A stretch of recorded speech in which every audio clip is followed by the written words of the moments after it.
예, 독서 토론 5주 3차시 하지요. 우리 5주 차에는 다양한 텍스트를 읽으면서 주제를 확장해서 이야기를 나누고 있죠. 1차 시에는 시오노 나나미의 로마인 이야기를 읽으면서 역사를 바라보는 몇 가지 관점들 이야기를 나눴죠. 2차 시에는 프란츠 파농의 대지에 저주받은 사람들을 읽으면서 어, 제국주의와 식민 지배, 그리고 그 오랜 식민 지배 기간에 피식민지인의 어떤 문화와 정신 속에 스며들어 있는 그런 식민 지배의 부정적 유산들에 관해서 이야기를 나누었습니다. 3차 시는 일본 작가 다자이 오사무의 인간 실격을 읽으면서 인간의 어떤 조건 또는 주체적 인간 되기, 이런 문제에 대해서 이야기를 나눠보려고 합니다. 사실 이 3차 시 수업 영상을 만들었는데 이게 이제 그 자연적으로 저장이 되고 그런 시스템인데 이게 또 어디로 사라져 버려서 좀 또 다시 만들고 있습니다. 예. 그런데 이제 그 3차 시에 다자이 오사무의 인간 실격은 또 조금 있다가 뒤에 30분 동안 충분하게 설명을 할 거고요. 그 우연이지만, 우연이라기보다는 최근에 그 JTBC에서 그 방영하고 있는 드라마가 있는데 그 제목이 마침 인간 실격이죠.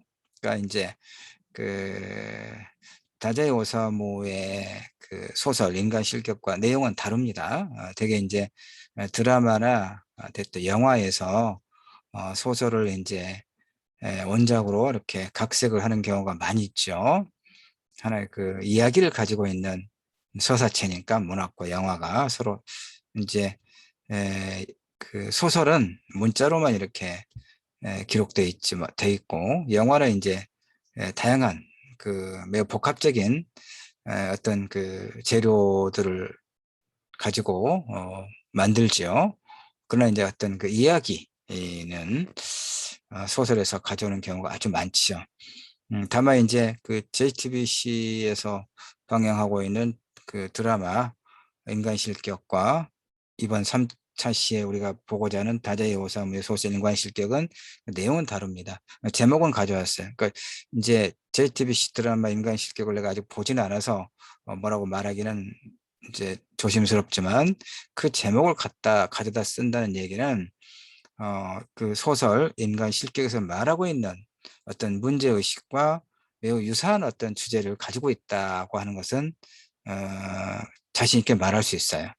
어, 그런데 내가 이제 이 우리 독서 토론 5주 3차 시에서 다자이 오사무의 인간 실격을 이제 본격적으로 이야기하기 전에 앞에 그 보충 설명하는 부분에서 한 두 가지 점을 이야기를 하려고 해요. 하나는 뭐냐면, 내가 요즘에 이제 그 여러 가지 인문학 관련 그 강좌, 대학 안과 밖의 강좌에서 요즘에 자주 이제 강조하고 있는 것 중에 하나가 뭐냐면, 프랑스의 철학 사상과 실존주의 철학 사상과 작가이기도 하고요. 사르트르의 그런 그 인간에 대한 어떤 규정들을 주로 이제 많이 이야기를 합니다.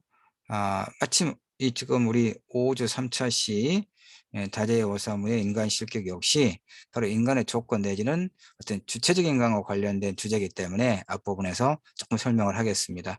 유튜브를 통해서 이제 내가 독서 토론 우리 수업 영상도 수업 자료도 만들어서 우리 이제 남부대학교 CMS에 올려놓지만 내 유튜브 계정 문학과 인간으로 이름 붙인 유튜브 계정에도 이렇게 또 올려놓죠. 그래서 유튜브에 들어와서 이제 보고 계시는 몇 되지 않는 우리 독자분들은 요즘에 내가 유난스럽게도 사르트르의 그 언명, 실존주의 철학 사상을 자주 이야기하는구나라고 생각하실 법해요. 주제가 주제고 또 그래서 그럽니다. 하여튼 사르트르가 이렇게 이야기합니다. 실존은 본질에 앞선다. 실존은 본질에 선행한다. 그러면 실존과 본질이 무슨 개념인지를 이해를 해야 돼요. 자, 본질은 본질은 우선 뭐냐? 본질은 어떤 사물의 원인과 목적, 이걸 본질이라고 해요. 예, 그러니까 본질주의 철학, 그 형이상학 철학은 본질을 추구하는 것인데, 철학에 있어서 그 본질은 뭐냐면, 금방 얘기했던 것처럼 어떤 사물의 그 근본적인 원인과 목적, 다시 말해서 다양한 종류의 컵이 있죠. 이 컵의 목적은 뭡니까? 뭔가를 따라 마실 수 있는 것, 그런 도구로 만드는 거죠. 다양한 종류의 형태의 의자가 있지만 그것은 오직 하나, 인간이 편하게 앉아서 뭔가 일을 볼 수 있도록 하는 것, 그런 기능을 가지고 있는 거죠. 목적을 가지고 있는 것. 그게 의자의 본질이고 컵의 본질이죠. 또 세상에는 굉장히 다양한 종류의 자동차가 있죠. 제조에서도 다르고 배기량도 다르고, 그다음에 엔진을 어떻게 움직이는가 하는 그런 설계도 다르고, 가격도 천차만별이고. 근데 그 많은 자동차의 목적은 무엇입니까? 운송수단이죠. 예. 운송수단, 교통수단. 예. 그게 자동차의 본질이다. 그 말이에요. 이렇게 사르트르는 모든 사물에는 원인과 그 존재의 목적이 있다라고 보는 겁니다. 그럼 인간은 어떤가? 인간은 타고날 때 그냥 세상에 던져진 존재죠. 그렇잖아요, 우리가? 여러분, 우리가 부모를 우리 마음대로 선택할 수 있는 게 아니죠. 어느 시대에 태어나고 싶다, 어느 인종으로, 어느 성으로 태어나고 싶다. 이걸 우리가 자유롭게 결정하는 거 아무것도 없죠. 그냥 우리는 그냥 내 던져진 존재다, 이런 얘기죠. 세계 내 던져진 존재다. 대신에 다른 사물이 가지고 있는 그런 어떤 본질, 즉 목적을 가지고 태어난 게 아니죠. 우리는 그냥 내 던져진 존재이기 때문에, 그런 의미에서 인간은 자유인이다라고 사르트르는 이야기합니다. 다시 말해서 자신의 삶을 어떻게 만들어 나갈 것인가는 자신의 선택의 문제다라고 이야기하는 거예요. 물론 이제 선택에는 당연히 책임을 져야 되겠죠. 그러니까 우리가 자신의 삶을 어떻게 만들어 나갈 것인가를 설계하고 목표를 세우고, 그 목표를 이루기 위해서 끊임없는 노력을 해서 오늘날 우리는 각자 그 어떤 모습으로 지금 서 있는 것이죠. 예. 물론 우리는 이제 미생이죠. 우리가 죽을 때까지도 완성된 형태는 아니죠. 끊임없이 노력해야 되고, 그래도 늘 부족해서 뭔가를 채워야 되는 그런 것이죠. 그래서 이제 사르트르도 그렇고 까미도 그렇고 결국 이 실존주의 철학 사상을 자신의 그 문학적 자양분으로 삼고 있는 일련의 작가들은 결국은 그의 문학에서 부조리의 문제를 제기합니다. 부조리의 문제. 특히 까미 같은 경우 이제 부조리 3부작이라고 그래서 뭐, 이방인이라든가 그 페스트도 알베르 까미 작품이죠. 그리고 또 그 시지프의 신화, 예, 시지프스 신화를 통해서 특히 까미는 이방인, 페스트, 시지프스 신화, 이 부조리 3부작을 통해서 인간의 삶의 조건, 주체적 인간, 이런 얘기를 합니다. 이를테면 어, 인간의 삶은 온통 부조리하다. 부조리가 뭡니까? 이성의 힘으로 이해가 가능하지 않는 어떤 상황. 그러니까 우리는 이제 시지프스 신화에서 까미는 이제 이렇게 설명하고 있어요. 시지프는 이제 그 올림포스 신들로부터 이제 벌을 받고 그 높은 산까지 무거운 바위를 이렇게 들어 올려서 정상에 올려놓죠. 그런데 그 바위는 다시 또 아래로 굴러 떨어져 버린다는 얘기죠. 이게 부조리한 상황이에요. 그러니까, 그런데 이제 시지프스는 그런 무용하고, 그다음에 희망 없는 그런 노동을 포기하거나 외면하지 않죠. 어떻게 합니까? 저항하죠. 예. 그래서 까미는 저항하는 겁니다. 예. 그, 다시 바닥으로 아래로 굴러 떨어진 바위를 다시 밀어 올리죠. 산 정상까지. 또 굴러내리면 다시 들어 올리고 굴려 올리고 이 일을 끊임없이 계속하는 거죠. 까미는 바로 이런 인간의 삶의 태도야말로 바람직한 것이다 라고 얘기합니다. 자, 부조리한 상황에 맞서는 인간의 선택지를 세 가지를 이야기해요. 하나가 뭐냐? 스스로 목숨을, 이 자살의 문제는 쉬운 문제는 아닙니다. 우리가 이제 그런 사람을 비난할 수가 없죠. 하여튼 뭔가 어, 감당할 수 없는 어떤 두려움, 괴로움, 슬픔 이런 것들이 모여서 스스로 목숨을 끊는 행위를 하는 것이니까 우리가 비난할 수도 없고, 근데 일부 철학자들은 이제 그런 스스로 자신의 목숨을 끊는 행위야말로 운명에 저항하는, 뭐 이렇게 이제 좀 적극적으로 보기도 합니다만, 어쨌든 사르트르나 특히 까미와 같은 실존주의 작가들은 이런 부조리한 상황에 대해서 인간의 태도가 세 가지가 있는데 그 중에 하나가 자살이다. 바람직한 게 아니에요. 그렇죠? 아닙니다. 스스로는 이제 죽어버리면 모든 문제가 해결되는 게 아니라 그 당사자는 이제 그 문제와 관련 없는 사람이 돼버리는 거죠. 죽으니까, 예, 이제 생명을 다하기 때문에, 근데 이제 가족이라든가 그를 기억하는, 많은 사람들은 엄청난 트라우마를 안고 살아가는 거죠. 특히 가족의 경우에는. 그래서 올바른 태도가 아니라고 말할 수 있죠. 두 번째는 뭐냐? 회피하는 거예요. 그 부조리한 상황에서 도망가 버리는 거죠. 근데 자살과 거의 비슷하지만 자살은 이제 극단적으로 그야말로 자신의 목숨을 끊어버리는 것이고, 그냥 회피하는 것은 비겁한 거죠. 그러나 이제 또 우리는 그런 상황을 많이 또 우리가 경험을 해요. 도저히 해결 가능하지 않은 어떤 문제에 맞서기보다는 그걸 외면하고 회피하려고 하는 그런, 이제 그것도 하나의 생존 전략이라고 말할 수 있어요. 그러나 이제 그 역시 까미에 의하면 바람직한 태도는 아니에요. 그러면 이제 하나 딱 남은 게 있죠. 가장 바람직한 태도. 그게 뭐냐? 시지프스 신화에서 이야기하는 것처럼 그 무용하고 희망 없는 그 노동을 기꺼이 감당하는 것. 즉 그런 부조리한 상황에 저항, 반항하는 것. 그래서 그런 것이 이제 인간의 그 삶의 바람직한 조건이다, 태도다라고 이야기를 하는 겁니다. 그런데 또 하나, 이제 다른 하나 제 이야기를 조금 보충을 하고 싶은 것은 뭐냐면, 인간의 조건과 관련된 이야기예요. 이를테면 그 앙드레 지드는 또 좁은 문으로 유명한데, 좁은 문뿐만이 아니라 또 그 인간의 조건이라고 하는 굉장히 철학적인 그런 그 제목의 그 소설을 또 발표를 했습니다. 그래서 그, 그 부분과 관련해서 조금만 이제 보충을 좀, 오늘 주제와 연관이 되기 때문에 그런데, 근데 소금 문학의 가장 뚜렷한 성격 중에 하나가 뭐가 있냐면 인간에 대한 철학적인 문제를 제기하는 것이에요. 그러니까 도스토옙스키를 비롯해서 이제 프랑스의 그 장춘에까지 이미 고전이 되어 있는 작가들의 작품의 한결같은 주제의식, 문제의식은 뭐냐면 인간의 존재 양식, 가능성 내지는 의미에 있다고 말할 수 있어요. 그러니까 아름다운 이야기나 감정을 이야기한다거나 풍속을 묘사한다거나 사회학을 고발한다든가 혹은 인간의 심리를 분석하는 데에는 별로 관심이 없다 라고 말할 수 있어요. 아니, 어쩌면 그것들이 모두 이제 사실은 결합되어 있어요.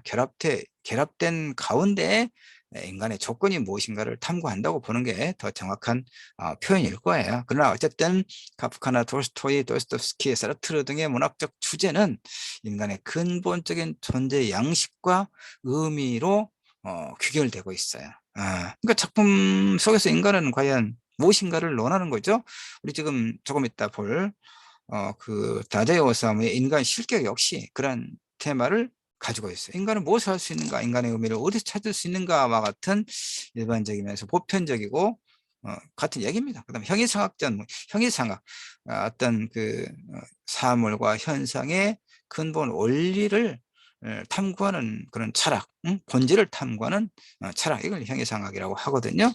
자, 그래서 앙드레 말로의 인간의 조건도 보면 그 이제 중국 대륙을 무대로, 그러니까 방대한 중국은 정말 큰 나라입니다. 예전에 중국에 여행을 우리 학교 이제 선생님들이랑 4박 5일 여행을 갔었는데, 산도 산도 높고 그 산 옆에 흐르는 그 강물도 거의 뭐 바닷물처럼 참 대단한 도시였어요. 대단한 곳이었어요. 그러니까 이 앙드레 지드의 인간의 조건, 장편 소설 인간의 조건 보면 방대한 중국 대륙을 무대로 혁명이라고 하는 그런 어떤 격렬한 사건을 이제 다루고 있거든요. 그래서 결국 인간의 어떤 성격, 인간성, 인간의 모습, 인간상, 이런 걸 이제 다루고 있습니다. 그러니까 소설에서는 뭐 약 20일간 일어나는 사건을 이제 그 숨막히게 그리고 있는 인간 드라마인데, 결국 이제 이 소설을 통해서 그 앙드레 말로는 비극적 인간관을 이제 묘사를 하고 있습니다만은, 결국은 이제 이렇게 좀 정리를 할 수가 있어요. 무슨 얘기냐면, 아, 어, 인간의 그러니까 이렇게 볼 수 있어요. 그러니까 인간의 인간들을 크게 이제 이건 일반화하는 것은 늘 이제 좀 일정하게 그 부족한 부분이 있긴 있는데, 그래도 좀 일반화해서 이야기하면 좀 더 편하니까, 그러니까 어떤 그 소설들의 인물들을 보면 소위 이제 그 인물들이 마주하고 있는 어떤 상황, 운명, 이런 것들을 수락하고 순응하면서 평화를 유지하고자 하는 그런 그 삶의 태도를 가지고 있는 인간 유형이 있어요. 그건 현실에도 마찬가지거든요. 어, 또 다른 하나는 그 부조리한 어떤 상황에 대해서 그것에 맞서서 어, 그런 상황보다는 좀 더 나은 어떤 삶을 추구하는, 그래서 그 부조리한 상황에 맞서는, 저항하는, 반항하는 그런 인간 유형의 삶이 있죠. 이런 유형의 인간은 이를테면 문학적으로 이야기하면, 문학적 수사로 말하면 비극적 어떤 인생관이라고 말할 수 있죠. 근데 이제 그 소크라테스가 그랬다고 해서 유명한 말 중에 하나가 또 그 배부른 돼지보다 배고픈 인간이 뭐 낫다고 했나요? 되라고 했나요? 그런데 이렇게 또 반문할 수 있어요. 질문할 수 있지 않겠어요? 어째서 행복한 돼지가 불행한 인간보다 나쁜가? 아, 행복한 돼지가 불행한 인간보다 나쁜가? 그것은 그 결국 이제 행복한 돼지라고 하는 것은 뭘 상징합니까? 그러니까 사르트르가 말한 바 의식이 없는 그런 존재. 예, 의식. 음. 의식, 자의식. 내가 누구인가? 요즘 말로 나는 누구? 여기는 어디? 라고 하는 그런 어떤 인문학적 성찰이 결여된 인간을 우리가 그런 자의식이 없는, 의식이 없는 인간. 근데 사실 인간이 의식이 없다고 말하면 너무 욕된 어떤 규정이고, 인간 이외의 존재들은 의식을 갖고 있지 않죠. 사르트르에 의하면 그렇습니다. 오직 인간만이 의식을 가지고 있죠. 의식이라고 하는 게 뭡니까? 깨어있는 어떤 정신작용을 이야기하죠. 그러니까 행복한 돼지라고 하는 것은 어, 자기 혼자 끊임없는 어떤 어, 어떤 이를테면 물질적 욕망이랄까, 세속적 욕망이랄까, 이런 것만 추구하는 매우 극히 이기적인 그런 존재를 상징하는 거죠. 행복한 돼지라고 말했을 때. 예. 근데 인간은 음, 나 혼자만 배가 부르고 나 혼자만 따뜻한 거처에서 어, 그 안온한 삶을 사는 것이 올바른 삶의 태도인가를 끊임없이 스스로에게 질문하는, 질문해야만 하는 그런 존재죠. 의식을 갖고 있는 존재. 왜냐하면 우리는 다른 사람과 끊임없는 관계를 맺으면서 이 사회 속에서 살아가는 그런 사회적인 인물이기 때문에, 사회적인 존재이기 때문에, 예, 그렇다는 것이죠. 그런 이제 물론 이제 이런 이분법적으로 우리의 삶을 재단하는 것은 매우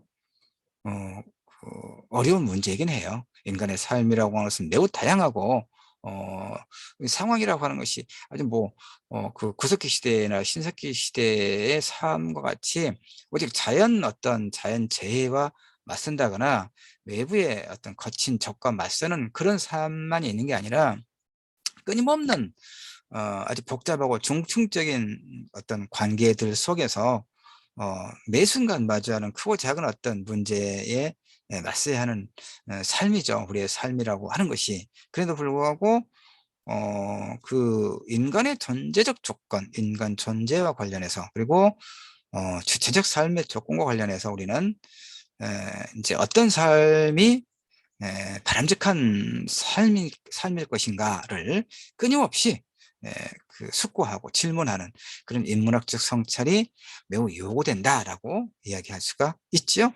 자, 앞에 20분 정도 설명을 이 정도로 그치고 뒤에 30분 이제 다자이 오사무의 인간 실격을 본격적으로 자료를 보면서 이야기를 해보도록 하겠습니다. 예.